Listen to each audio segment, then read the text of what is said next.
Hi all, happy Tuesday. The sun has been shining in Edinburgh today and I've been out and about topping up my tan. This week on Top Tip Tuesday, I want to discuss indoor presentation. Last week I talked about first impressions and how it can put off a buyer before they even get to the gate. Well, they love the outside and they're now walking through your front door. This is your chance to double wow your potential buyers and get the highest price for your property. Firstly, make sure your house is tidy. Put away anything that doesn't need to be out. Are your doors, walls, woodwork scuffed? If the answer is yes, then maybe it's worth spending a little time and money on some minor redecoration. A fresh house is inviting. The smell and glow of a newly painted wall or new wallpaper can add charm and value to your property. Don't go for bold colours, keep it light and simple.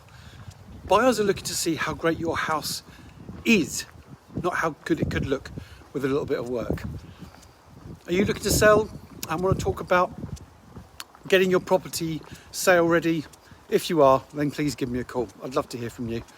That's it from me, and I hope you will have a fab rest of your day. Where's that sun gone?